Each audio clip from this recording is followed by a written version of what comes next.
भाई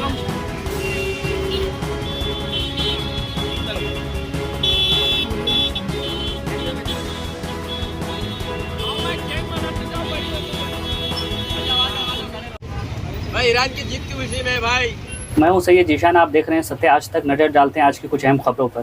ये जश्न आज जो हम लोगों ने पटाखे फोड़े और स्वीट से जो लोगों में बांटे और जो आज हमारे दिल में जो खुशी है ना, मतलब ऐसा लग रहा है कि यार बहुत टाइम बाद ऐसी हमको खुशी मिली है, क्योंकि ईरान ने जो करके दिखाया है, जो हमारे सुप्रीम लीडर है आयतुल्लाह सैयद अली खामनेई साहब ने जो हिम्मत दिखाई है, जो गजा के मुसलमानों ने, जो गजा में लोगों को, इजराइल जो एक आतंकवादी देश है, वो आतंकवादी लोग ने, वहां के जो टेररिस्ट है, जो वहां की आर्मी, उन्होंने जो जुल्म किया था गजा में, कई मासूम बच्चे को मारा था, कई औरतों को मारे थे, कई बुजुर्गों को मारे थे।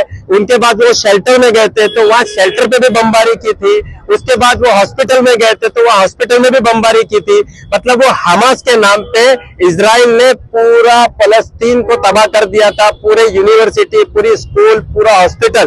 तो ईरान से जब लड़ाई चालू हुई तो ईरान एक ऐसा देश है जो मौला हुसैन के पैगाम को फॉलो करता है और वो मौला हुसैन के चाहने वाले लोग हैं। आयतुल्लाह सैयद अली खामनेई साहब जो मौला हुसैन की जो करबला में जो वाकया, मतलब पैगाम देके गए थे मौला हुसैन ने, वो पैगाम आयतुल्लाह सैयद अली खामनेई साहब ने वो फॉलो किया और उनको अल्लाह की मदद आई और इजराइल को मुंह तोड़ जवाब दिया। और जो यूएस में बैठा एक सुअर ट्रम्प, जिसने इंडिया की भी, हमारे हिंदुस्तान की भी बुराई किया, उसको भी मुंह तोड़ जवाब दिया। इसलिए हमने आज खुशी मनाई, क्योंकि जब इजराइल फलस्तीन पे जुल्म कर रहा था तो पूरी दुनिया खामोश थी।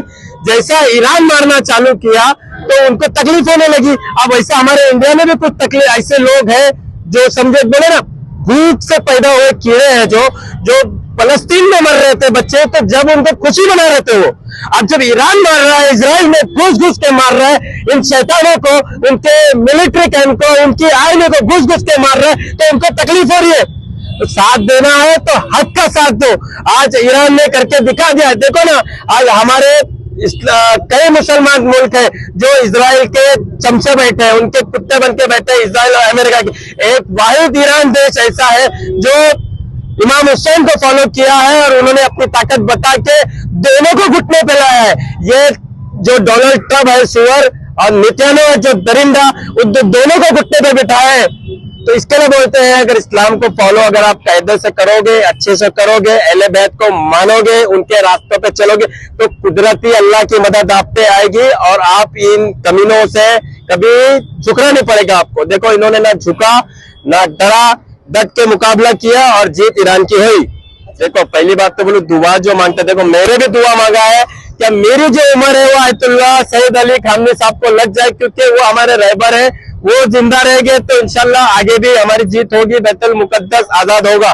तो हमारी दुआ को उनकी जरूरत नहीं, क्योंकि उनको अल्लाह की मदद है। हमारी दुआ से कुछ नहीं होने वाला, लेकिन उनको अल्लाह की मदद है। लेकिन कल को जब हम ऊपर हाजिर होंगे हमारे नबी के सामने, तो हम इस शान से बोल सकते हैं कि हम ईरान के साथ में थे। हमारे इस्लाम की जब लड़ाई चल रही थी इन दज्जाल फॉलोवर से, तो हम इन दज्जालियों के साथ में थे।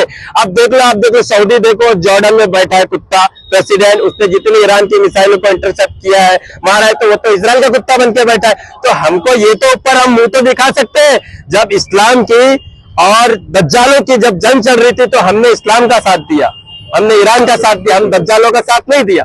इसलिए मैं चाहता हूं कि लोग दुआ मांगे और आयतुल्लाह खामनेई साहब की हयाती के लिए दुआ मांगे और फलस्तीन की आजादी के लिए दुआ मांगे, बैतुल मुकद्दस जल्द से जल्द हमारे हाथ आ जाए उनके लिए दुआ मांगे और हमारे हिंदुस्तान के लिए दुआ मांगे कि हमारे हिंदुस्तान भी अमन और शांति में रहे।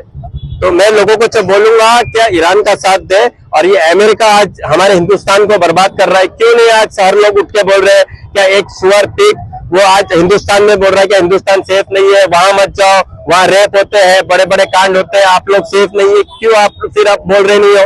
बोलो ना इस सुअर के बारे में। और मेरा ये लोगों से अपील है, पूरे मुसलमानों से अपील है, पूरे दुनिया के मुसलमानों से अपील है, क्या इजरायली प्रोडक्ट को पूरी तरीके से बॉयकॉट करो।